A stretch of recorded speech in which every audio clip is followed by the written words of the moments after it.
गाडगीळ आणि सन्स. अडचणी कितीही आल्या तरी सुद्धा जिद्दीने एक प्रेरणा देत नाईकबाई आपली वाटचाल करतायत आणि मला वाटतं तीच महत्त्वाची आहे. याच सगळ्या गोष्टीचा उलगडा घेऊया, हा प्रवास अनुभवूया आणि त्यासाठी पुन्हा एकदा नाईकबाईंना मंचावर निमंत्रित करते. सतीश राजवाडे यांनाही मंचावर येण्याची विनंती करते.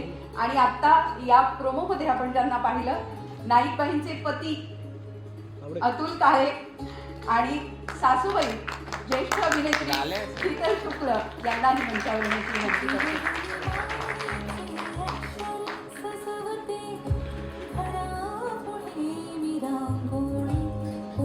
आवडेल त्या माथावर बसू शकता. बाईंना मात्र मध्ये बसायचंय.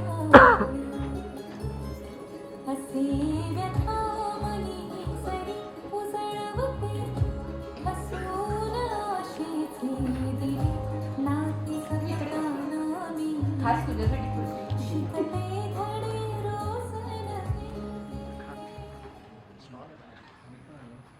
मला वाटतं नाईकबाई कशा आहेत हे आपल्याला प्रोमोमधनं कळलंय.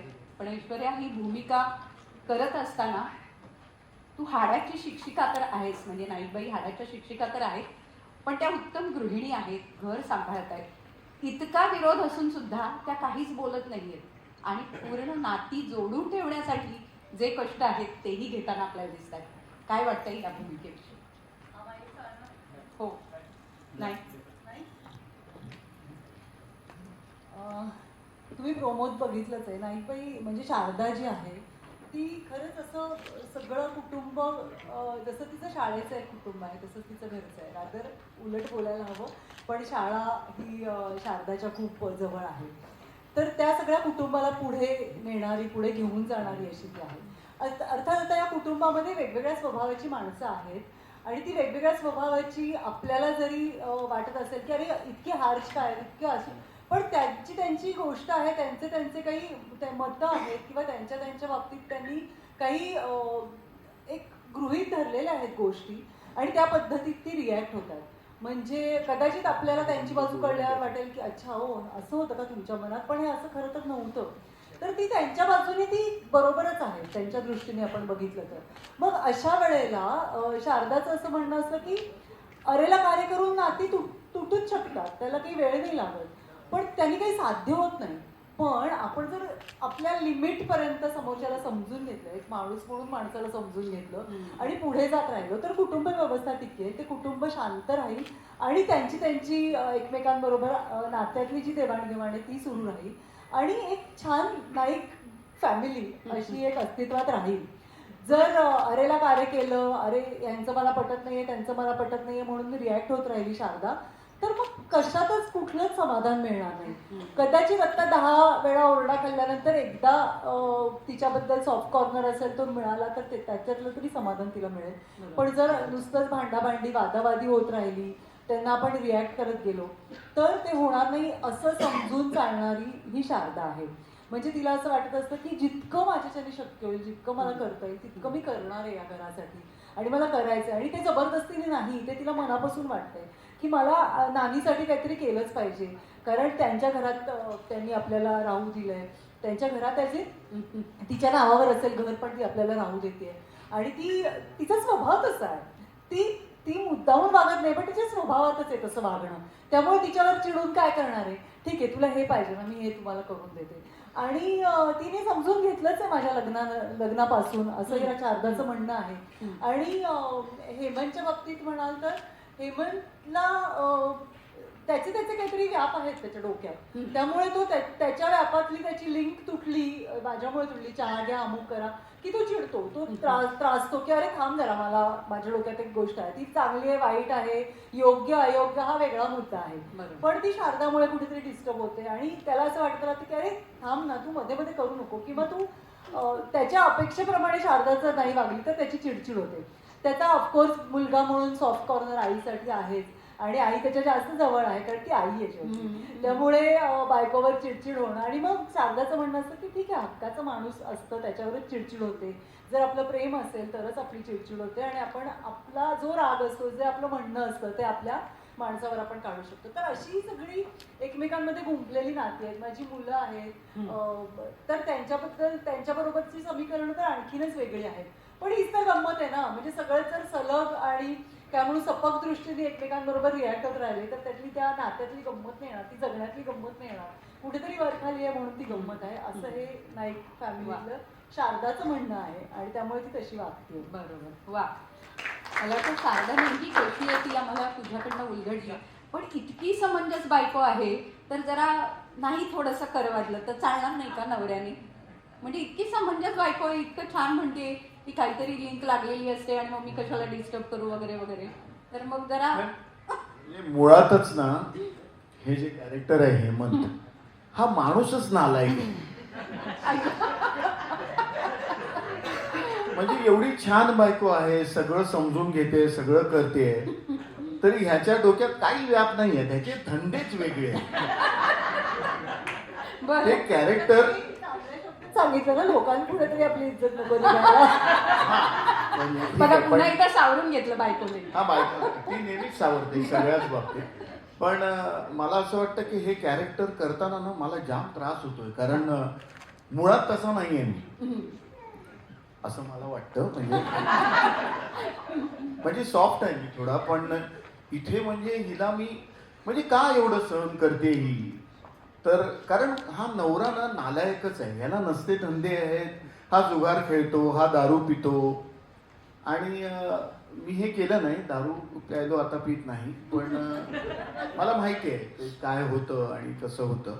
आणि माझ्या बायकोनी मला घरी असंच सांभाळून घेतलेलं आहे. आता टेम्पर खूप खाली आलं आहे, खूप काही गोष्टी झाल्यानंतर, तर तसंच मला वाटते. पण हा निकम्मा आहे, हा काहीही करत नाही, बायकोच्या जीवावर जगतोय आणि स्वतःच्या घरात आईच्या घरात राहतोय, काहीच करत नाही, पैसे लंपास करतो, मुलांचेही पैसे लंपास करतो, सगळे पैकी जेवढी काटकसर करते ते सगळ्या गोष्टीची वाट लावायला हा जन्माला आलेला आहे असंच मला वाटतं. आणि ती खूप समजून घेते, जशी म्हणजे हे मी शारदाबद्दल म्हणतोय, ऐश्वर्याबद्दल नाही. आणि पण कसं आहे, त्याला खूप शेड्स आहे या रोलला, मला मजा येते करायला. म्हणजे जे आपण नाही आहोत ते करायला जेव्हा मिळतं तर त्यातनं, आणि ते कंट्रोल करायला आमचा केदार आहेच. I am a directors actor शेवटी, तो जे सांगेल ते. आणि माझा मित्र आहे ज्यांनी मला ही संधी दिली आहे, सतीशने, आणि बाकी सगळे जे, तर ते सांगत असतात. आणि मला सगळ्यांना आर्टिस्टना ऑब्झर्व करून त्यांच्याकडनं शिकायला खूप आवडतं. मला मजा येते ऐश्वर्याबरोबर काम करायला किंवा नानी बरोबर आमच्या काम करायला.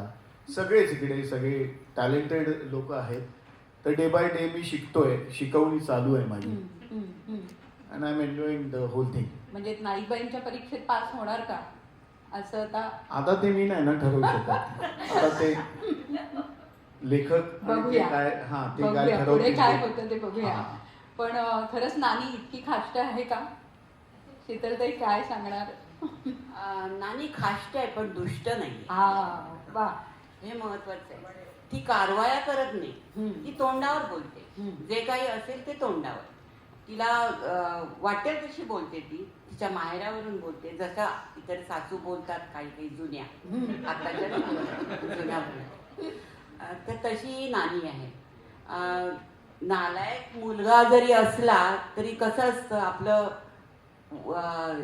वाया गेलेलं पोर असतं ना, ते आपल्याला जास्त जवळचं वाटतं, कारण त्याला सुधारायचं असतं. तसं हे आमचं लेकरू आहे. पहिली गोष्ट म्हणजे कोणत्याही कलाकाराला ना स्वतःची क्षमता सिद्ध करण्यासाठी वेगवेगळ्या भूमिका करायला आवडतात. मी आजपर्यंत एकाच टाईपच्या भूमिका केल्या, पण ही चौकट आमच्या लाडक्या नाईकबाईंनी मोडली. वा. आणि त्यामुळे काय झालं, गोडगोड आजी न करता मी आता तिखट खाष्ट नानीचा रोल करते. वा. आणि त्यामुळे मला मजा येते करायला. आणि ही संधी मला सतीश सरांनी, मोनिकाजीनी, अंकिता, ह्या सगळ्यांनी दिली चॅनलने दिली त्याबद्दल मी त्यांचे आभारी आहे. आणि आमचं प्रोडक्शन हाऊस त्रिमूर्ती आमच्या ओंकार, सुबोध आणि सुजय यांना खात्री वाटली माझ्याबद्दल. आमचा डिरेक्टर केदार याला सुद्धा खात्री वाटली माझ्याबद्दल आणि त्यांनी मला ही संधी दिली. आता त्याचं सोनं करायचं किंवा त्या संधीला खरं उतरायचं हे माझं काम आहे. त्यासाठी मी मेहनत घेते. आणि काय असतं, एखाद्या कथेमध्ये नाट्य घडवायचं असेल तर जशी प्रेमळ, छान, दयावान अशी जशी व्यक्ती लागते ना, पात्र लागतं, तसं थोडंसं दुष्ट, कारवाया करणारं असंही पात्र लागतं. म्हणजे मग नाट्य निर्माण होतं. तर मला ही जुगलबंदी करायला खूप आवडते. वा जुगलबंदी रमतीये. हो, पण रम. पुढे पुढे काय होईल आणि नेमकं नाईकबाईंना शीतलताई तुझा सपोर्ट कसा मिळेल हा जरा आम्ही ऑडियन्स म्हणून आमचा जरा मला दृष्टिकोन आहे बरं का. नातवंडांबद्दल अतिशय प्रेम आहे. बरं. पण एका नातीचा मी रागराग करते कारण ती नात हिला जास्त Support करते. सपोर्ट करते. बरं. ते मला सहन होत नाही. म्हणजे दुसरी गोष्ट म्हणजे आमचं शीर्षक गीत मला खूप आवडतं. वा. आणि जे गायलंय सुंदर इतकं की ते सारखं गुणगुणावं असं वाटतं. आणि मी पण ते सारखं गुणगुणत असते. आणि माझे सहकलाकार हिच्याबरोबर मी आधी काम केलंय आणि म्हणजे हिला मी पल्लवी आठलेपासून ओळखते. त्यामुळे तिच्याशी ती इतकी गोड आहे की तिच्याबरोबर दुष्टपणाने वागताना मला खूप त्रास होतो. त्याचा आणि माझा म्हणजे हेमंत या अतुलचा आणि माझा फक्त परिचय होता. त्याच्यावर मी काम नाही केलं. पण मजा येते मला त्यांच्याबरोबर काम करायला. आणि सगळे नवीन कलाकार किंवा नेहा बाम हिच्याबरोबर मी तिची कहाणी या नाटकामध्ये डॉक्टर विजया वाडांच्या नाटकामध्ये काम केलं. त्यामुळे काही माझ्याबरोबर काम केलेले आहेत, काही जण नवीन आहेत सगळे माझ्यासाठी. पण ते इतकी मनापासून काम करतायत की मजा येते करायला. शीतलताई तू इतकं काम केलेलं आहेस, इतकी वर्ष काम करतेस आणि आम्हाला खरंच बघायला खूप आवडतंय की एक वेगळा रोल, एक वेगळा जॉनर आणि त्यामध्ये आम्हाला तुला बघता येणार आहे. त्यामुळे खूप छान वाटतंय. आणि तू आत्ता म्हणजे खरं म्हणजे खूप सिनियर आहे आणि तरी पण मला यांच्याबरोबर काम करताना बरं वाटतंय. हा जो एक म्हणतात ना एक सगळ्यांबद्दलचा आदर तो नेहमीच शीतलताई तुझ्या बोलण्यामध्ये असतो आणि तो खूप आम्हाला भावतो. नक्कीच मला वाटतं सतीश आपल्याकडे असं आहे की जेव्हा रसिकांची नाळ म्हणतात ज्याला ती बरोबर सापडलेली आहे आणि त्यामुळे प्रत्येक वेळी एक वेगळी कथा, वेगळा विषय हे घेऊन स्टार प्रवाह आपल्याकडे येत असतो. तर ही मालिका घेऊन येताना नेमका काय विचार होता, काय भूमिका होती या मालिकेच्या बद्दल? रसिकांची नाळ ओळखता येणं हे शक्य नाही. कठीण आहे. आम्ही प्रत्येक मालिकेद्वारे, प्रत्येक एपिसोडद्वारे हे शोधायचा प्रयत्न करत असतो की रसिक प्रेक्षकांना काय आवडेल. त्यामुळे रसिक प्रेक्षकांना गृहीत धरून चालत नाही. त्यांना जे आवडतं ते डोक्यावर घेतात, त्यांना जे नाही बघायचं ते लगेच ओळखतात. त्यामुळे खूप कठीण असतं आणि मला वाटत नाही कधीही कोणालाही रसिकांच्या आवडीनिवडीसाठी त्यांची नाळ सापडली असं बोलता येईल. कारण का तो रोजचा एक प्रोसेस आहे. आणि मला खूप आनंद आहे या गोष्टीचा की माझी टीम सगळी अख्खी टीम म्हणजे फक्त कॉन्टेंट टीमच नाही पण OAP म्हणजे प्रोमोज बनवतो आपण आता जे सगळे प्रोमोज पाहिले ते म्हणा किंवा माझे शो ओनर्स म्हणा, CI म्हणा, मार्केटिंग म्हणा, सगळे मी कोणाचं नाव विसरत असेल तर आय एम सॉरी. पण ते ज्या पद्धतीने लेखकांबरोबर, निर्मात्यांबरोबर काम करतात ते हेच करत असतात की रोजचा भाग रसिक प्रेक्षकांना कसा आवडेल. दुसरं महत्त्वाचं म्हणजे ताई तुमचं कास्टिंग होण्यासाठी मोनिका आणि अंकिता जास्त जबाबदार. त्यांनी मला तुमची ऑडिशन दाखवली होती. तुम्ही मगाशी म्हणालात की ताई सिनियर आहे खूप. म्हणजे मी माझा पहिला सिनेमा केला होता, वर्ष 25 होतं माझं. आणि ताई त्या सिनेमात होत्या आणि ताई शूटिंगला नो क्वेश्चन्स आस्क्ड ह्याच्यावर आल्या होत्या. बरं. मी विचारलं होतं त्यांना की चालेल का तुम्हाला एकच सीन आहे. ते म्हणले तू करतोयस ना, कर ना, बघूया आपण पुढे काय होतं. Thank you so much. तो विश्वास आणि एवढ्या सिनियर आहेत त्या तेव्हापासून. दुसरा प्रश्न काय होता ते? नाही, मुख्य म्हणजे या ही मालिका. सिरियलची मालिका म्हणजे मालिकेच्या मागची भूमिका ही नेमकी काय? सो त्याच्याबद्दल नंतर मला मोनिकाला पण सांगेन बोलायला. पण थोडक्यात मला असं वाटतं की आपण प्रत्येक मालिकेमध्ये वेगवेगळी विश्व दाखवतो. बरोबर. कधी कोणी आर्किटेक्ट असतं, कोणी इंजिनियर असतं, कोणी डॉक्टर्स असतात, कोणी बिझनेसमॅन असतात. हे विश्व फार चॅलेंजिंग आणि फार आपलंसं वाटतं. कारण का ह्या विश्वात जेव्हा आपण शारदा नाईक बाई यांना ठेवतो तेव्हा हे सगळं आपल्या जवळचं जे आपलं लहानपण सुद्धा आठवण करून देईल. आणि मग एक बाई जी मुलांवर संस्कार करते ती घरात कशी असेल ह्या व्यक्तीची ती गोष्ट आहे. फक्त शाळेची गोष्ट आहे का? तर नाही. शाळा हा खूप महत्त्वाचा भाग आहे गोष्टीमध्ये, पण ही या व्यक्तीची गोष्ट आहे.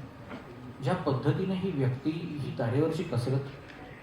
आणि मी खरंच सांगतो, मी अतिशयोक्ती करत नाही. जे आम्ही या मालिकेत किंवा जे आम्ही या प्रोमोमध्ये दाखवतोय ते 2026 मध्ये आजही घडतंय? जगात घडतंय. बापरे. आपल्याला जर असं वाटत असेल की आता असं घडत नाही, ही चुकीची गोष्ट आहे. आणि अरे ते दुसरीकडे घडत असेल, शहरात घडत नाही, असं काहीही नाही.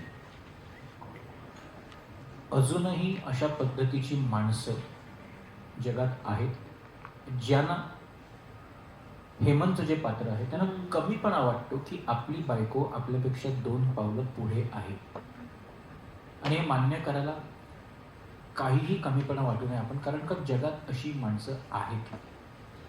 जगात अशा बायका आहेत ज्या तरी सुद्धा जाऊ दे ना ते त्यांच्या व्यापात असतात. जसं आता ऐश्वर्याताई बोलल्या, जाऊ दे ना ते त्यांच्या व्यापात असतात म्हणून कधी कधी अशा बायका आहेत ज्या सगळं सहन करून सुद्धा आपलं घर, आपलं कुटुंब आणि आपला नवरा यांच्या नावाला, यांच्या इब्रतीला कधीही धक्का लागू नये म्हणून जास्त झटत असतात. आणि म्हणून ती बाई अख्खं घर चालवत असते. ती बाई सहन करत असते म्हणून ते घर एकत्र असतं. बाईनी सहन करायचं थांबवलं तर ते कधीच घर एकत्र राहणार नाही. त्यामुळे ही मालिका का महत्वाची आहे? किती सहन करायचं असतं, असं कधी होतं का? तुम्ही खरंच रसिक प्रेक्षकांना माझं आव्हान आहे, तुम्ही शेजारी बघा, तुम्ही 2 घरं सोडून बघा. अशा नाही, अशाच पद्धतीच्या गोष्टी घडत आहेत. आणि मी हे छातीत ठोकपणे सांगू शकतो, यात काहीही अतिशयोक्ती नाही. जसं अतुल म्हणाला की आम्हाला पण कधी कधी ऐकताना फार वाईट वाटतं, अरे असं कोण वागतं. पण चॅलेंज आहे. न्यूज आर्टिकल्स, किस्से, इथे उपस्थित असलेल्या सर्वांपैकी किमान 5 जणांकडे असे किस्से असतील की हो आम्ही ऐकलंय असं वागतात. तरीसुद्धा ती बाई सहन करते. ही गोष्ट या बाईच्या सहनशक्तीची गोष्ट सुद्धा आहे. कारण का ही फक्त घराला नाही तर असं सगळं असून सुद्धा ती शाळेत जाऊन मुलांना घडवत असते. खूप महत्त्वाचा विषय आहे. सगळ्यांनी आवर्जून पाहणं गरजेचं आहे. कारण का फक्त लहान मुलांवर संस्कार होणार नाहीत, हे त्या सर्व घरांवर संस्कार होणार आहेत ज्या ज्या घरांमध्ये हेमंत सारखं पुरुष असू शकतो. असे ज्या ज्या घरामध्ये अशी परिस्थिती असेल जिथे नाईकबाई सारख्या बाईला उभं राहून ऑल इज वेल म्हणावं लागतं. आणि म्हणूनच ते कुटुंब आणि ते घर जिंकतं. ही मालिका, ही गोष्ट काळाची गरज आहे. मला वाटतं जिद्दीने उभं राहणं आणि नाईकबाईंसारख्या बाई, जसं आता तुम्ही म्हणालात त्याप्रमाणे काही घरांमध्ये हे आजही घडतंय याचं खरंच आश्चर्य वाटतं. कारण आपण आपल्या आजूबाजूला थोडंसं बघायला पाहिजे. शेजारच्या घरात अशा पद्धतीने जर काही होत असेल तर त्या नवऱ्यांना सुधारलं पाहिजे असंही पुन्हा एकदा वाटतंय. आणि म्हणून मला असं किंवा वाटतं मालिका बघून त्या नवऱ्याने स्वतः सुधारलं. उदाहरण हा प्रत्येक वेळी आपण त्यांना सुधारण्यापेक्षा करेक्ट त्यांनी सुद्धा सुधारलं पाहिजे. त्यांची पण जबाबदारी आहे की नाही? आणि त्यातूनच कदाचित हा प्रवास घडणार आहे. पुढच्या काही घरांमध्ये हा प्रवास घडेल की त्यातनं आपण काही शिकावं आणि आपण पुढे जावं. ही खूप महत्त्वाची गोष्ट आहे. आणि त्यामुळेच या मालिकेचे प्रोड्युसर जे आहेत तेही तितकेच महत्त्वाचे आहेत. मी निमंत्रित करते सुबोध खानोलकर, ओंकार काटे आणि सुजय हांडे आणि त्याचबरोबर मालिकेचे दिग्दर्शक केदार वैद्य यांना मंचावर येण्याची विनंती करते.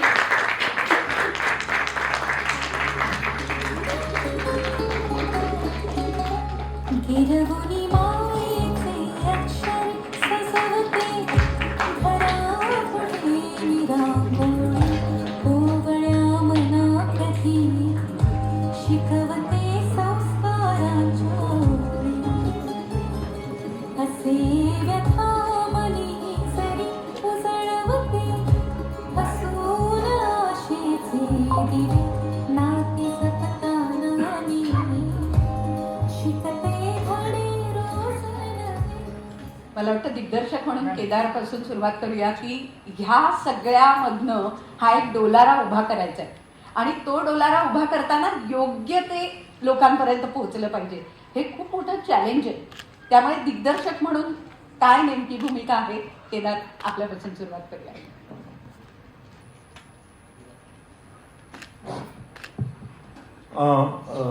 सुरुवातीला ज्यावेळेला ही मालिका माझ्याकडे दिग्दर्शित करायला आली त्यावेळेस मला एक प्रचंड आनंद झाला होता. कारण आता मे बी बऱ्याच शाळांमध्ये बाई असं म्हटलं जात नाही सध्या, ताई किंवा काय वेगळ्या ह्यानी हाक मारले जात असेल, टीचर हाक मारले असेल, पण माझ्या मॅम या ह्याने हाक मारले जाते.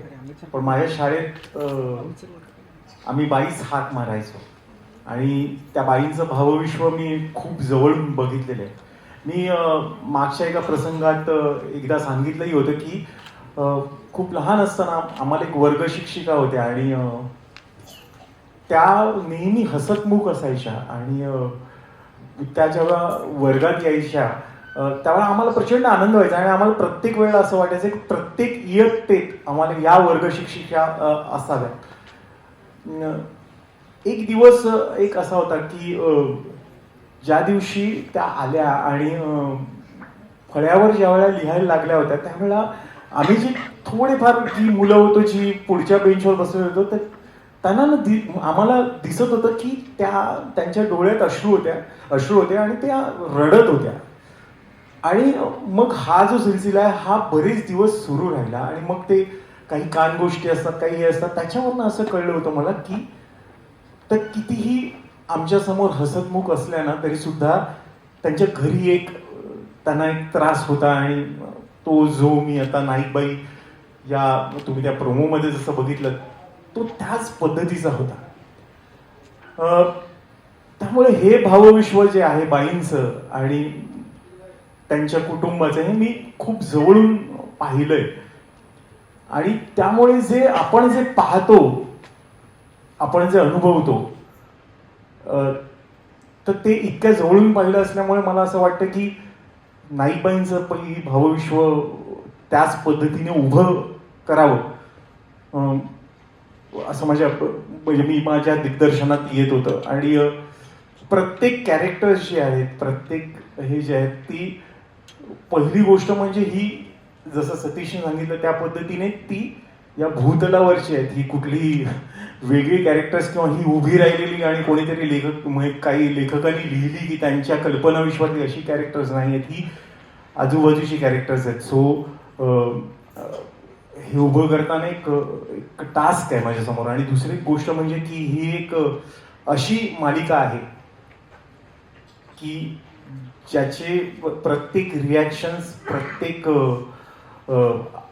आर्टिस्टच्या रिॲक्शन ज्या कुठेही रॉंग जाणार नाहीत, कुठेही त्या एक्स्ट्रा वाटणार नाहीत याचं खूप काळजी घ्यावी लागते. त्यामुळे ही खरं तर ही मालिका कठीण आहे आणि तारेवरची कसरत आहे. पण थँक्यू व्हेरी मच की मला ही तारेवरची कसरत करायला मिळते. Thank you so much. एका बाजूला नाईकबाई, त्यांची शाळा, त्यांचे विद्यार्थी हे सगळं दाखवायचंय आणि एका बाजूला घर आणि घरातलं सगळं त्यांचं जे चॅलेंजेस आहेत ती सगळी दाखवायची. त्यामुळे खरंच तारेवरची कसरत आहे. एक स्त्री ही तारेवरची कसरत नेहमी करत असते. नाईकबाई ते करतायत पण तुम्ही या दिग्दर्शनातनं ती सांभाळताय. ती अतिशय उत्तम सांभाळली जावी अशा आमच्याकडनं सदिच्छा आहेत तुम्हाला. नक्कीच. प्रोग्राम हेड मोनिका रणदिवे आणि assistant creative director Ankita Tawde दोघींनाही मी मंचावर येण्याची विनंती करते.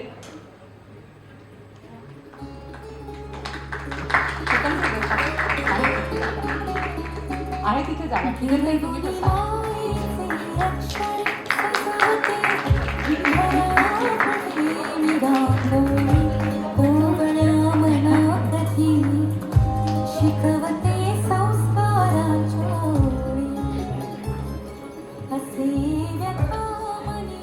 मोनिका मला वाटतं तुझी भूमिका आम्हाला समजून घ्यायला हवी. पहिलं तर माझ्यासाठी हे खूप ओव्हरवेल्मिंग आहे कारण ही माझी शाळा आहे. आ, किंग वा, जॉर्ज वा. किंग जॉर्जमध्ये मी KG to 10th इथेच होते आणि आय वॉज आउटस्टँडिंग स्टुडंट कारण मी नेहमी बाहेर असायची. भरपूर मार खाल्लाय पण माझ्याकडे अशी इतक्या चांगल्या आठवणी नाही आहेत. माझ्यावर आहे की ओंकार इथे कोण कोण आहेत किंग जॉर्जमधले? हां so no doubt this is very overwhelming पण as far as Naik Bai is concern मला एक जरूर सांगावं असं वाटेल की जसं सर बोलले ही खरंच अशी गोष्ट आहे. मला एक इन्सिडेंट शेअर करावं असं वाटतं आहे. मी I had called my mother's friend.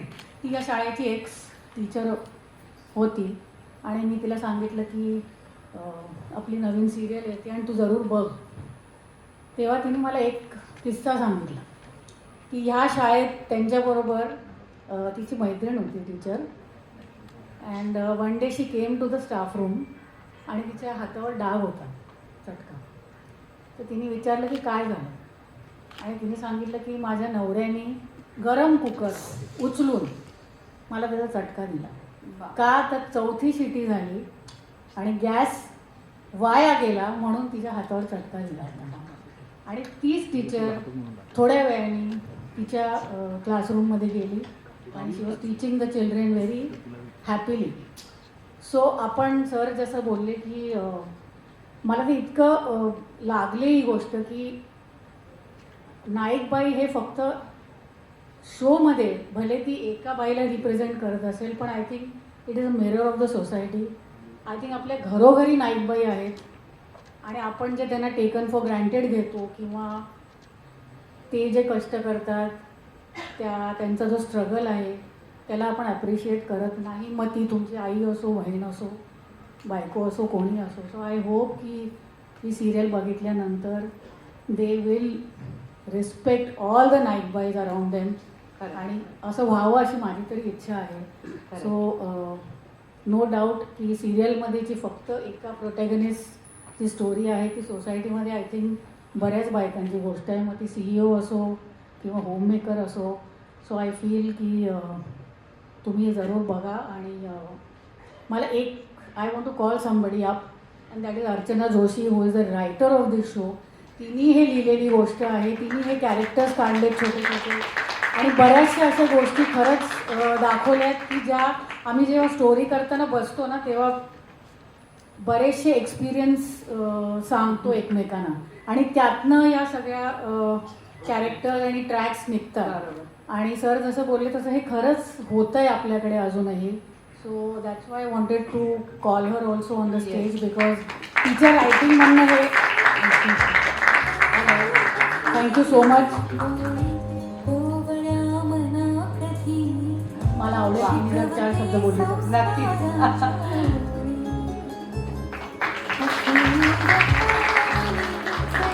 उजळवते हसून आशेचे.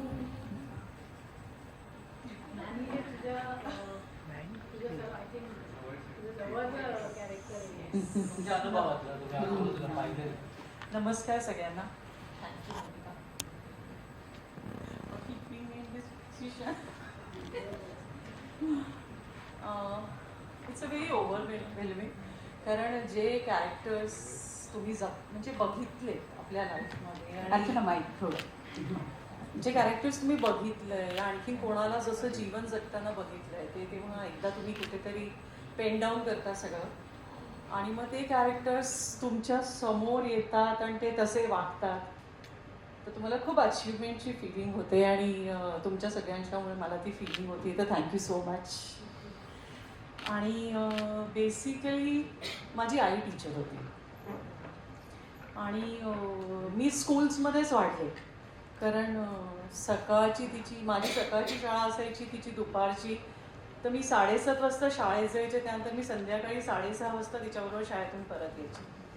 आणि हे मी फर्स्ट म्हणजे KG to 7th 8th केलं.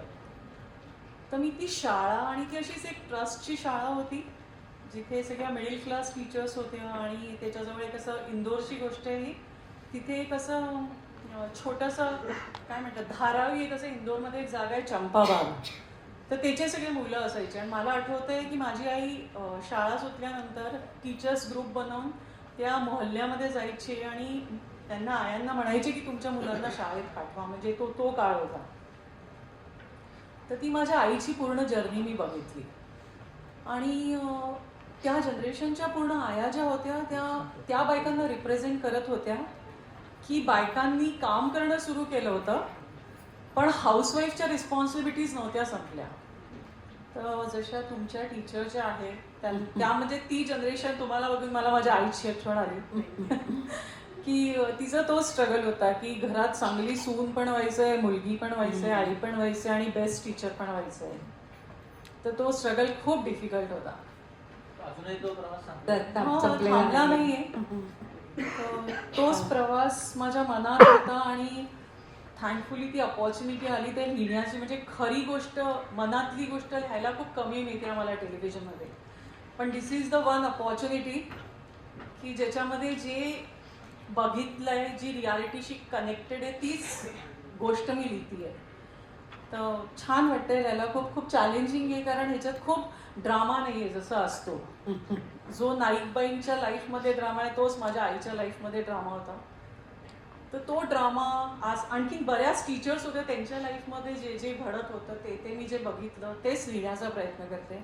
बाकी तर असं मला असं वाटतं की टेलिव्हिजन कोणी एक माणूस लिहूच नाही शकत. मोनिकानी म्हटले की मी स्टोरी लिहिते पण इट्स नाही, असं नाही आहे. आम्ही सगळे मिळून ती स्टोरी लिहितो कारण सगळ्यांचे एक्सपिरियन्स आणि सगळ्यांचे इनपुट आणि ही स्टोरी पुढे वाढते. तर हा आमच्या सगळ्यांचा प्रवास आहे, आम्ही सगळे त्याच्यात इन्व्हॉल्व आहोत. Thank you so much. आणि मला वाटतं तो प्रवास असाच पुढे उलगडणार आहे. अंकिता, हा प्रवास ॲक्च्युली माझ्याबरोबर अग्नी, मी, मोनिका, सतीश सर, ओमकार, सुबोध आज ॲक्च्युली येऊ शकला नाही आहे, आणि सुजय, अर्चनाताई आणि गौरीताई पण आज येऊ शकले नाही आहेत. सो आम्ही सुरू केला आणि ती एक काय म्हणतात भट्टीत जमली छान. आम्ही प्रत्येकाने खूप एक्सपिरियन्सेस शेअर केले, प्रत्येक वयोगटातले एक्सपिरियन्सेस शेअर केले. अग्नी ॲक्च्युली खूप आमच्या सर्वात जेनझी आहे, तिचे एक्सपिरियन्सेस शेअर केले. प्रत्येक लेअरवरती ही गोष्ट आहे, एका आईची, एका मुलीची गोष्ट की ज्या परिस्थितीत आई तिला सांभाळते आणि एक मुलगी पण कशी तिच्या आईला सांभाळते. आय थिंक खूप गोष्टी रिलेट करू शकतो. दुसरी गोष्ट मला एक खूप आवर्जून बोलावीशी वाटते की ही मालिका बघताना किंवा ह्या मालिकेबद्दल चर्चा पण करताना आपण पटकन लहान होऊन जातो. सो एक आपण लहानपणीची गोष्ट आपली जी असते आईवडिलांची, शिक्षिकांची, ती आपण आपल्या शाळेची गोष्ट डिस्कस करतो आणि खूप कमी संधी मिळते असा अनुभव घ्यायला. सो आम्ही सगळे खूप मजा करतो त्याच्यात आणि रडतो, हसतो, खूप एन्जॉय करतो, बट भांडतो definitely. But I think please ही मालिका बघा 10 ऑगस्टला 6:30 वाजता. You are up for a surprise. तेच आहे की खूप सशक्त कथा सांगण्याचा सातत्याने प्रयत्न असतो, त्यामुळे ती गोष्ट सांगायला खूप मजा येते. ऑफकोर्स आपल्याला ते दैनंदिन मालिकेत त्याचे भाग पाडायचे असतात, पण गेले 6-7 वर्ष आमची जी टीम एकत्र आहे, आम्ही खूप वेगवेगळ्या पद्धतीच्या गोष्टी सांगितल्या जेणेकरून ते समाजाचा एक आरसा सुद्धा असेल आणि लोकांना त्याच्यातनं आपल्या अवतीभोवती त्या गोष्टी घडतायत याचं सुद्धा एक एक्सपिरियन्स मिळाला. खरंच आहे. आणि त्यामुळे प्रेक्षक सुद्धा वाट बघत असतात की स्टार प्रवाहावर आता नवीन काय आहे आणि त्यातनं नवीन काय नेमकं मिळणार आहे. मला वाटतं निर्माते म्हणून तुमची ही भूमिका खूप महत्त्वाची आहे. सुजय, ओंकार दोघांनीही आपली भूमिका सांगायला. नमस्कार. आपल्या सगळ्यांचे आभार. आपण मौल्यवान वेळ काढून इथे आलात. स्टार प्रवाह, सतीश सर यांचेही आभार की त्यांनी ओशन फिल्म कंपनी आमच्या तिघांवरती हा विश्वास ठेवला. खरं तर या स्टेजबद्दल थोडंसं तुमच्याशी शेअर करायला मला आवडेल.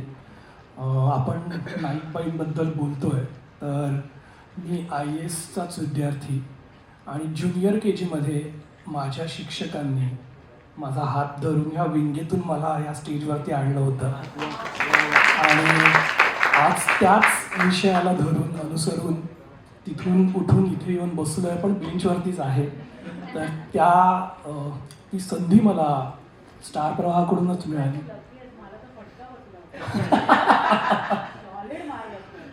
थोडं नॉस्टॅल्जिक व्हायला झालंय, कारण की ते पाऊल इथे पहिलं पाऊल त्यांच्या बोटाला धरून टाकलं होतं. पूर्ण सभागृह भरलेलं होतं आणि तिथूनच तो कॉन्फिडन्स मिळाला की आपण समाजाला, आपण माणसांना कशा पद्धतीने टॅकल करायला पाहिजे. त्या टाळ्या वाजतात, माणसं समोर बोलतात, हे सगळं आपण कसं अनुभवायला पाहिजे. सो तो अनुभव आम्हाला तिथून मिळाला आणि आज स्टार प्रवाहाने पुन्हा ती संधी दिली आणि मला असं वाटतं की ते सर्कल पूर्ण झालं. सो त्याबद्दल स्टार प्रवाहाचे खरंच मनापासून धन्यवाद, सतीश सरांचे धन्यवाद. आणि आपण थेट विषयाला येतो. आमच्या लाडक्या नाईकबाईच्या विषयी आपण सगळेच जण आता बोललात. सरांनी त्यांचे अनुभव सांगितले, अर्चनाताईंनी सांगितले, मोनिकाने सांगितले. तर ह्या सगळ्यांबरोबर आम्हाला कायमस्वरूपी निर्माता म्हणून एक प्रश्न विचारला जायचा की बायकांची भांडणं सोडून तुम्ही आम्हाला काय दाखवणार आहात, असा प्रश्न नेहमी निर्माता म्हणून आम्हाला विचारला जायचा. तर त्याच्यामध्ये जे प्रबोधनात्मक सर म्हणाले की आपल्याला ह्याच्यातून, या विषयातून समाजात असणाऱ्या घडणाऱ्या घटनांना लोकांसमोर आणून त्या लोकांचं प्रबोधन करता येईल, हे ह्या मालिकेतून जर आम्हाला दाखवता येत आहे तर ती खूप मोठी जबाबदारी आमच्यावरती प्रवाहाने दिलेली आहे. या सगळ्या टीमने आम्ही ते शिवधनुष्य पेलण्याचा प्रयत्न करतोय. आमचे कलाकार, तंत्रज्ञ, सगळेच जण. तुम्हा सगळ्यांना आमच्याकडून हीच विनंती असेल की ह्यात दाखवणारे प्रसंग, ह्यात घडणाऱ्या घटना या कुठे ना कुठेतरी घडत आहेत, या कुठे ना कुठेतरी होत आहेत. त्या तुमच्यासमोर दाखवण्याचा केवळ हाच प्रयत्न आहे किंवा जाणीवपूर्वक हा प्रयत्न आम्ही करतोय की ह्याच्यातून समाजामध्ये काहीतरी बदल व्हावा, त्या व्यक्तींमध्ये बदल व्हावा, त्यांनी याच्यातून बोध घ्यावा आणि आपण एक नवीन पहाट, एक नवीन आयुष्य त्या व्यक्तीबरोबर घालवावं ज्या व्यक्तीसोबत आपण आहोत. सो मला असं वाटतं की निर्माते म्हणून आम्ही हे नक्कीच 100% दाखवण्याचा प्रयत्न करू, टीम म्हणून दाखवण्याचा प्रयत्न करू. प्रवाह आणि ओशन फिल्म कंपनी आम्ही एकत्रपणे या प्रबोधनाची सुरुवात करण्याचा प्रयत्न करतोय. तुमच्या सगळ्यांची साथ आम्हाला लाभू देत, पत्रकारांची लाभू देत, तसंच प्रेक्षकांची लाभू देत, तुमचा आशीर्वाद आमच्यासमोर राहू देत. मला असं वाटतं की एवढं बाळ झालं. नाही, मला वाटतं की ओंकारने सगळंच बोललाय तो. पण कोणतीही एक कलाकृती जेव्हा समोर येते, मला वाटतं की सगळ्यात मोठं महत्त्वाचं असतं की ते एक भट्टी जमणं. तर जी मगाशी अंकिता मला वाटतं म्हणाली की म्हणजे ॲक्च्युली जेव्हा पडदे बंद होते तेव्हा पाठी इथे काय चाललं होतं तुम्ही सगळ्यांनी बघायला पाहिजे होतं. तर अशी ती खूप छान भट्टी जमलेली आणि जी तुम्हाला या पडद्यासमोर जेव्हा ते पॉझिटिव्ह वाईब्स असतात ते नेहमी दिसतात, लोकांना दिसतात, प्रेक्षकांना दिसतात. तर ते सगळं तुम्हाला याच्यातून, या मालिकेतून दिसणार आहे. सो नक्की बघा 10 ऑगस्टपासून 6:30 वाजता. धन्यवाद.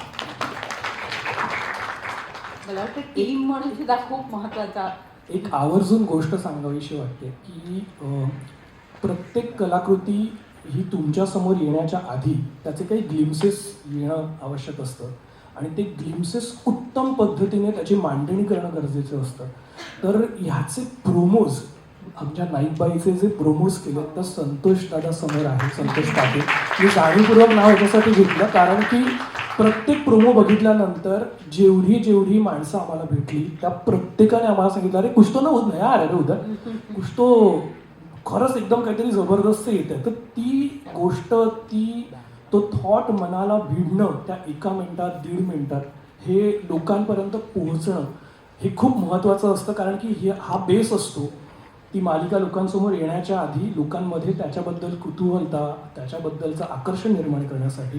सो जाणीवपूर्वक मी संतोषदाचं नाव घेतलं. सर आपली तुमची परवानगी घेऊनच मी घेतलं. So thank you so much संतोषदादा.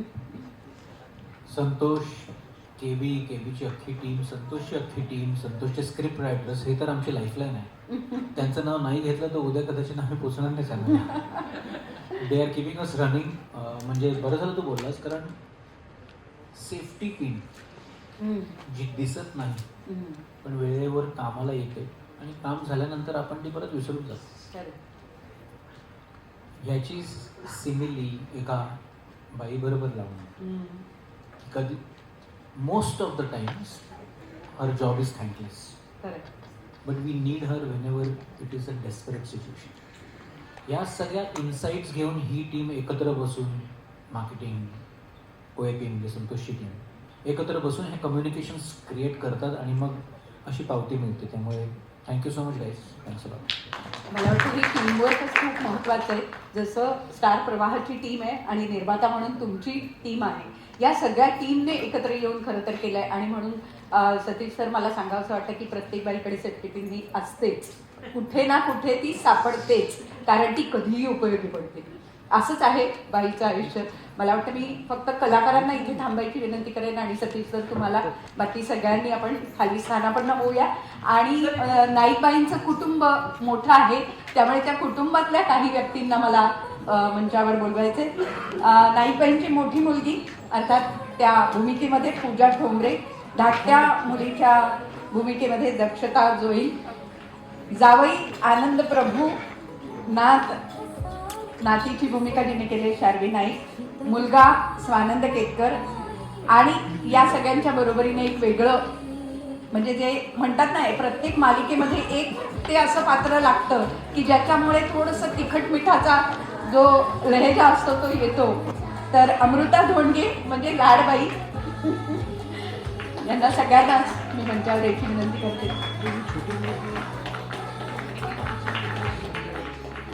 मला वाटतं सगळ्या मुलांच्या वतीने पूजा, आज थोडंसं बोलशील?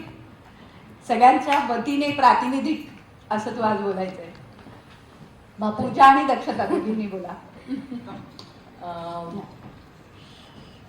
खूप छान वाटतंय अर्थात.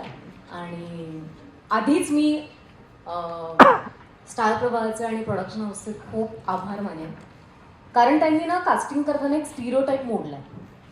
याच्या आधी मी खूप अशा गोड भूमिका, गोड मुलीच्या अशा भूमिका केलेल्या आहेत आणि पहिल्यांदा मी अशी एक नकारात्मक भूमिका करते. म्हणजे आईला जे अडथळे येणार आहेत त्या सिरियलमध्ये, त्या अडथळ्यांपैकी एक अडथळा मी आहे. तर अशा पद्धतीचं पात्र मी पहिल्यांदा करते, त्याच्यामुळे खूप छान वाटतंय. कारण शीतलताई असं म्हणाली की ॲक्टरसाठी असे वेगवेगळ्या पद्धतीचे कॅरेक्टर्स करायला जर मिळाले तर ते खूप चॅलेंजिंग असतात, मजाही येते करायला. तर हां, तर शीतलताईच्या टीममधली मी आहे. आणि ही गोष्ट सतीश सर जसं म्हणाले की असं नाही होत की अरे असं कुठे घडतं आता, किंवा असं बघायला नाही मिळत काय वगैरे, पण मला असं वाटतं की हे आपल्या आजूबाजूलाच आहे. मला खूप रिलेट होणारी गोष्ट आहे ही शारदाची, माझं आईचं जे कॅरेक्टर आहे. कारण माझी आई खूप दिसते मला कॅरेक्टरमध्ये. म्हणजे ही गोष्ट माझ्या घरातली आहे असं मी म्हणू शकेल. खूप जवळपास आहेत गोष्टी सारख्या. म्हणजे आईला शिक्षिका व्हायचं होतं, पण लवकर लग्न झालं आणि बऱ्याच कारणामुळे ते शिक्षिका होऊ शकली नाही. खूप संकुचित विचारांचे वडिलांचे माझे आई बाबा होते, त्याच्यामुळे वडिलांचं काम असल्यामुळे ते खूप वेगवेगळ्या शहरात फिरत असायचे. पण माझी आईने हे कुटुंब सर जसं म्हणाले की ते काय सांभाळून घेणारी जी बाई असते ती माझी आई. आणि मुलींचं शिक्षण केलं, मुलींना वाढवलं, वेगवेगळ्या क्षेत्रात टाकलं. आणि आत्ता आईसाठी आम्ही काय करू शकतो, तर आईला जे करायचं होतं आधी ते आम्ही आत्ता आईला पुश करतोय, किंवा तिला आवडतंय आणि ती करते. ते तिला गाण्याचा क्लास आम्ही लावला आहे, गाणं शिकते ती. तर वेगवेगळे नाटकं बघते. तिला नाटक बघायची खूप आवड आहे. सो दर रविवारी ती नाटक बघायला जाते पुण्यात. तर ही गोष्ट घरातलीच आहे, आपल्या आजूबाजूला घडती. आणि ती आई आपल्या घरात आहे, आपल्या शेजारी आहे, आपल्या आजूबाजूला आहे. तर त्याच्यामुळे मला अशा प्रोजेक्टमध्ये काम करायला मी खूप छान वाटतंय मला आणि मजा येते. मला वाटतं सगळ्या दोघांनी मिळून आता नाईकबाईंच्या बाबतीत पण हा विचार पुढे जाऊन करा. तिला काय आवडते ते शिकायला तिघांनी मिळू दे. नमस्कार, मी दक्षता जोई. आमच्या लाडक्या नाईकबाई या मालिकेत मी मृण्मयीची भूमिका करते. मी माझ्या कॅरेक्टरची एक लाईन सांगेन की जे प्रेक्षकांना मालिका बघताना वाटणार आहे ती मी आहे. म्हणजे आपल्याला नेहमी असं वाटत असतं की ही का नाही बोलत, तिला अगं बोल ना, की हे असंच आहे, असं ते सगळं मी करणार आहे. म्हणजे प्रेक्षकांना जे म्हणतो ना आपण, एक दुवा आहे मी नाईकबाईंपर्यंत सगळे मेसेज पोहोचवण्याचा, की ती तिच्या आईसाठी एकदम स्ट्रॉंगली उभी आहे. तू भीड, तू लढ, तू सगळं कर, असं अशी मृण्मयी आहे. आणि मी तिचा रागराग करते. पण मृण्मयी म्हणजे मला हे कॅरेक्टर करताना आणखी आवडतंय, कारण म्हणजे आत्ताही जेव्हा प्रोमो बघितला तेव्हा मला बऱ्याच जणांनी असंच विचारलं की तू आम्हाला जरा वेगळी दिसलीस, कारण मी असं जे गोड आहे ही आहे अशीही नाही आहे मृण्मयी. ती बेधडकपणे बोलणारी आहे. नानीशी तिचं एक कनेक्शन खूप छान आहे, किंवा भावंडांशी तिचं कनेक्शन खूप छान आहे. तिथे ती स्ट्रॉंग उभी राहणारी आहे. तर अशी ही मृण्मयी आहे. आणि तिचे फ्लेवर्स प्रत्येकांबरोबर कसे आहेत ते तर मालिका बघितल्यानंतर कळतील. या निमित्ताने मला एक गोष्ट सांगायची आहे की माझी आई शिक्षिका आहे आणि तिला जोईलबाई असं म्हणतात. त्यामुळे त्यांना म्हणजे शाळेत सगळे आमचे शेजारी पण जोईलबाई कसे आहात असं वगैरे सगळं आहे. त्यामुळे ते मला फारच रिलेट होणारी गोष्ट आहे. आणि टचवूड देवाच्या कृपेने आमच्या घरात असं म्हणजे जसं नाईकबाईंबरोबर आहे आता की मुलं तिला सतवतायत किंवा नवरा त्या सगळ्या गोष्टींचं खापर तिच्यावर फोडतोय, त्या सगळ्या गोष्टी उलट आहेत. कारण माझे बाबा इतके माझ्या मम्मीला इतकी मदत करतात, म्हणजे अगदी कपडे सुकत घालण्यापासून सगळ्या गोष्टी की तू ठीक आहे तुला उशीर होतोय ना, चल मी हे करतो तू हे कर. त्यामुळे मी आणि माझी छोटी बहीण आम्हालाही सवय तशी लागली आहे. त्यामुळे त्यासाठी मी खूप ब्लेस्ड आहे असं मला वाटतं. हा, आमचे लाडके जोई बाबा. लीप नंतर ते असं कदाचित. पण मला वाटतं सतीश सरांना मला सांगायचं की असं बाबांवर पण एक आता मालिका येऊ दे, की असे सपोर्ट करणारे बाबा आहेत काही काही घरांमध्ये. तर मला वाटतं अशी मालिका पुढे मागे यायला हरकत नाही. पण कसं असतं ना की ह्या सगळ्यामध्ये लाडबाई असतातच आणि मग त्या त्रास देतातच. काय म्हणताय लाडबाईंचं याच्यावर? अचानक नाईकबाईंच्या घरात आमची एंट्री कशी काय झाली आम्हाला जरा प्रश्नच पडला. कारण नाईकबाईंचा परिवारच वेगळा आहे. हो, आम्ही वेगळीकडे राहतोय. जरा कसं आहे, आमच्या एका कामानिमित्त आम्ही या गावात आलोय आणि आमचं काम झालं की मग काय नाही, शांततेत कामं करणार आम्ही. आणि शाळेशी संबंध तर येणारच आहे, कारण आमच्या घरासमोरच नेमकी शाळा आहे यांची. शाळेचा आवाज आमच्या घरात येणार, शाळेतल्या मुलांचा आवाज आमच्या घरात येणार. आता काय करायचं? हा नाईकबाई. नमस्कार, मी अमृता धोंगडे आणि मला खूप खूप खूप आनंद होतोय. खरं तर खूप वेगळी भूमिका आली पुन्हा एकदा करायला माझ्याकडे. आणि नाईकबाईंना खरं तर काही त्रास द्यायची गरजच नाहीये. मी स्वतः जेव्हा हा प्रोमो बघितला, दर्शना लाड हे माझ्या भूमिकेचं नाव आहे. आणि दर्शनाने जेव्हा नाईकबाईंच्या समोर नाईकबाईंचं दर्शन घेतलं तेव्हा माझ्या मते एक वेगळाच अनुभव होता की इतकी चांगली बाई आहे, इतकी सुंदर बाई आहे, इतकी सगळ्यांना सांभाळून घेणारी बाई आहे. ह्या बाईला काय त्रास देऊ शकतो आपण? फार फार तर आपण वेगळ्या पद्धतीने त्रास देऊयात. मी पण लाडबाई आहे, मी पण लाड मॅडम आहे. तर त्या जर इतक्या चांगल्या वागतायत गावात तर आपला पण दरारा असलंच पाहिजे ना गावात. आणि आमचं कसं आहे, आम्ही जरा MLA रावसाहेब चांदेकर आहेत ना, त्यांची आम्ही बहीण आहे. अच्छा, त्याच्यासाठी आम्ही जरा गावात आलो आणि आम्हाला जरा त्रास देणार असं कोण तर मग त्यांचा काटा कसा काढायचा हे आम्हाला चांगलं माहित आहे. अगदी. मग ते गावाचं लाडकं किती पण असू दे, मग त्या लाडक्या नाईकबाई का असं ना, आहे की नाही. सो असं आहे, गंमत येते, मजा येते यार. आता काही एपिसोड्स मी अजून बघितले नाहीत, पण मला खूप थँक्यू म्हणायचं ऍक्च्युली स्टार प्रवाह सरांना थँक्स म्हणायचंय. स्टार प्रवाहाची मी नेहमी वाट बघितली आहे की एक फोन येऊ दे, एकदा तरी फोन वाजू दे यार, येऊ दे फोन मला. आणि आला आणि खूप कमाल भूमिका घेऊन आम्ही, म्हणजे मी येते परत एकदा. सगळेच भारी आहेत, लई भारी आहेत कामं करायला. खास करून मला अतुल सरांबद्दल बोलायचं आहे. आमच्या दोघांचे सीन जास्त झाले. बाप रे बाप, म्हणजे तुम्ही आणि इथे खाली जे बसलेले आहेत टीम मेंबर्स का असले हे तुम्हाला नंतर समजेल जेव्हा तुम्ही एपिसोड बघा. खूप भारी झाले, म्हणजे खूप मजा येणार आहे प्रेक्षकांना. म्हणजे असे विषय घेऊन जर तुम्ही मालिका घेऊन येत असाल तर सर तुम्हाला काही म्हणजे सगळ्यांनाच प्रेक्षक तेवढंच डोक्यावर ठेवणार. माझ्या घरचं म्हणजे आता बाकावर मला बसवलंय म्हणून मला शाळेचा माझा पण किस्सा सांगायचा. यार सगळ्यांनी सांगितलं, मी पण सांगणार. तर माझी शाळा पुण्याची, माझं गाव कोल्हापूर असलं तरी मी शिकले पुण्यात, रेणुका स्वरूप मेमोरियल गर्ल्स हायस्कूल. मी शाळेत मुलींच्या होते. आणि जरा कसं आहे, रुबाब आपल्यात सुरुवातीपासून असल्यामुळं मी 4थी 5वी 6वी 7वी 8वी 9वी 10वी मी मॉनिटर असायची शाळेत. त्यामुळे आणि माझं अक्षर चांगलं असायचं, त्याच्यामुळे मला फळा लिहायला मिळायचा, सुविचार मी लिहायचे. आणि तो कसा लिहायचा बरं, एकदम व्यवस्थित वरती सुविचार, मग खाली लाईन, मग तिथे वेळापत्रक पूर्ण लिहायचं. हे सगळी जबाबदारी माझ्या, त्यामुळे जबाबदारीचं काम आमच्यावर आहेच. त्यामुळे हे यांनी ते गुण ओळखलाय, त्यामुळे मला या गावात पाठवलं त्याच्यासाठी. आणि शाळेत अतिशय मी आगाऊ होते, पण आगाऊ वेगळ्या पद्धतीने होते. कारण मला खोड्या कोण काढते ह्याच्याकडे जास्त लक्ष असायचं माझं, की जर ह्यानी खोडी काढली तर ह्याचं नाव ह्याला सांगायचं, ह्याचं नाव त्याला सांगायचं. एवढीच कामं मी केली आहेत, बाकी काही नाही. आणि स्वतःला सेफ ठेवायचं. आणि शाळेत असल्यापासूनच मला डान्सची खूप आवड होती. मी कथ्थक शिकली आहे. ॲक्टिंग रिलेटेड किंवा मी कुठल्याही नाट्यात किंवा नाटकात मी कधीही भाग घेतला नव्हता. पण मला आज सांगायला अतिशय आनंद होतोय की माळी मॅडम म्हणून आमच्या एक बाई होत्या, त्या बाई इतक्या चांगल्या होत्या की दरवर्षी जो आमचा शाळेचा गॅदरिंग असायचं त्या गॅदरिंगमध्ये दरवर्षी त्या येणार माझ्या वर्गात. आणि असं आणि त्यावेळेस आमचं असं असायचं की कविता ज्या असायच्या त्या कवितांवर चाल लावून त्या गाण्यावर नाचायचं.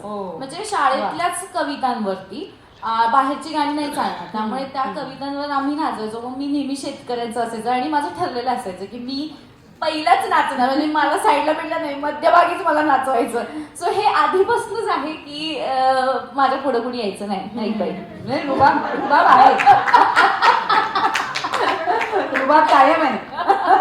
पण बघा हा म्हणता नाही बाई अशा पुढे निघून जाते. जाऊ दे, आमचा आशीर्वाद आहे त्यांना, त्यांनी चांगलंच करावं. त्यांच्या बरोबर आम्ही सुद्धा चांगलं जाऊ, गावाचं चांगलं करायला चालूय. त्यामुळे मजा येते यार, मजा येते. आणि काय आमचा नुकताच एक छोटा प्रोमो झालेला आहे, त्याच्यात मी म्हटलेलं आहे की आता सगळ्यांनी नाईकबाई नाही म्हणायचं तर आमच्या लाडक्या लाडबाई असं मी या डॅशवर ते साईटवर करत असतो. आणि आमचे डिरेक्टर केदार सर यार खूप गोड व्यक्ती आणि खूप मजा येते यार सरांबरोबर काम करायला. थँक्यू सो मच सर, तुम्ही खूप सांभाळून घेतलं मला. आणि थोडं टेन्शन आलेलं कारण पहिल्यांदा अशी एक वेगळ्या धाटणीची भूमिका मी करते, त्यात अतुल सर इतके सिनियर आर्टिस्ट, म्हणजे खूप मजा येते मला. ही भाजी काय होईच नाही. अरे टेन्शन मला आलं होतं, तुला काय टेन्शन आलं होतं? 2 बायका सांभाळायच्या म्हणजे खायची गोष्ट. मला वाटतं ही केमिस्ट्री आहे कलाकारांची, आणि ही कलाकारांची केमिस्ट्री तुम्हाला पडद्यावर दिसणार आहे. म्हणजे आणखी एका कुटुंबातल्या व्यक्तीला नक्कीच बोलवेन, नेहा बाम. तिने मंचावर यायचंय आणि मला तिच्याकडनं पण त्यांच्याकडनंही थोडं ऐकायचं आहे. आणि नंतर सगळ्या कुटुंब मोठं आहे त्यामुळे काही प्रातिनिधिक व्यक्तींना इथे बोलावलंय आणि त्यामुळे आपण नंतर फोटो यानंतर करणार आहोत. आणि आणखी एक महत्वाची गोष्ट, जो निबंध तुम्ही सगळ्यांनी लिहिलेला आहे त्याचा रिझल्ट काळेबाईंनी लावलेला आहे, त्यामुळे यानंतर आपण तो रिझल्टही ऐकणार आहोत. नेहाताई तुमच्याकडनंही आम्हाला या भूमिकेबद्दल ऐकायला. म्हणजे मी तुमच्या खूप भूमिकेबद्दल. बोलेन. हा चुकून तुमच्या खूप बोलेन भूमिकेबद्दल. म्हणून विचारलं कशाबद्दल. तुमच्या भूमिकेबद्दल काय वाटतं? फक्त गोष्ट सांगू ना. अगदी थोडक्यात. थोडक्यात सांगू ना. ओके, नाईक बाईंच्या परिवारातली मी एक आहे. मी नाईक बाईंची जाऊ आहे आणि शीतल नानी आमच्या सासूबाई आहेत आणि आम्ही दोघी एकदम एक झालो. युजली सासू आणि सून काही एक नसतात, पण इथे मात्र आम्ही दोघी एक आहोत आणि आमचं एकच ध्येय आहे, नाईकबाईंना त्रास द्यायचं. अच्छा, त्या पण मी माझ्या तुला ओळखून आहे. हां हां. आणि त्या माझ्या गटात आहेत. त्याच्या मागचं कारण फक्त तुम्हाला सांगते, तुम्ही आणि कुणाला सांगू नका, की माझी मुलं जी अमेरिकेत आहेत तिथून मला पैसे येतात आणि ते थोडे पॉकेट मनी म्हणून आमच्या नानीकडे जातात. त्याच्यामुळे मी जरा नानीच्या याच्यामध्ये, नानी जरा मला फेवर करते आणि आम्ही दोघी म्हणून तिला छळतो. तर खूप मजा येते मला. मी खूप खादडी दाखवली आहे त्याच्यात. माझ्यासाठी रोज प्रोडक्शनमधून चणे आणि दाण्यांची वाटी येते. अर्थात मी एकटीच हात मारत नाही. माझ्या जेव्हा म्हणजे कट झाल्यानंतर सगळेजण हे हात मारतात त्या दाण्यांवर आणि याच्यावर. आणि मग असं वाटतं की रजनी एकटीच खाते. माझं नाव रजनी आहे. वजन वाढलंय ना पण तुझं. वजन वाढलंय. ते काय होतं, ठाण्याहून दादरला घरी गेलं ना की घरी गेलं मला काहीतरी खायला लागतंच. मग जे काय असेल ते मी खाते आणि एक तर आनंद असतो ना, मी शूटिंग करते आहे, स्टार प्रवाहाचा शो करते, मग आय एम सो हॅपी. खाणार यार, मी सिरियल करते आहे. तर मी त्या आनंदामध्ये, कारण आपल्याला काय खाताना काहीतरी खाने वालों को खाने का बहाना चाहिए तसं मी खाते बाई. आणि मग इकडे पण सारखं मला खायला, सुरुवातीला त्यांनी काजू बदाम वगैरे आणले होते, नंतर आता फक्त चणे यायला लागले. एका सीन मध्ये काजू बदाम बेदाणे सगळं होतं आणि मग आता फक्त चणे, शेंगदाण्याची, आता शेंगदाणे गायब आहेत सध्या, फक्त चणे आहेत. तर आता बघते मी काय करायचं ते. घरून नेते आणि मग खाईन, काय करणार होते. सो मला खूप मजा येते. आणि आधी काजू बदाम होते. आधी काजू बदाम एकदा काहीतरी एकादशी होती आणि ऍक्च्युली नानीचं ते ताट भरलेलं होतं, पण मी खाल्ले. तर ती म्हणजे ती मेकअप रूम पर्यंत म्हणते यार, म्हणजे कॅरेक्टर सोडून ती मला म्हणते की खादडी आहेस आणि माझं खाते, आणि तुम्ही म्हणताय सिनियर आर्टिस्ट आहे. हे बरं दिसतं हा. एकी आहे मी, माझ्या हाताने. उद्या शूटिंग आहे, मी तिला बदाम आणि ते सगळं तिचं तिला परत करणार. आणि मी पण सिनियर आहे, कळलं ना. हे काय म्हणजे, आणि आता फक्त चणे, व्हॉट इज दिस. पण मला सतीश सरांना उद्या म्हणतील चॅनल चणे देतो. मला प्रोड्युसर घेतले जे काजू बदाम देतात. मला स्टार प्रवाहाचे खूप खूप खूप अगदी अत्यंत खूप आभार मानायचे.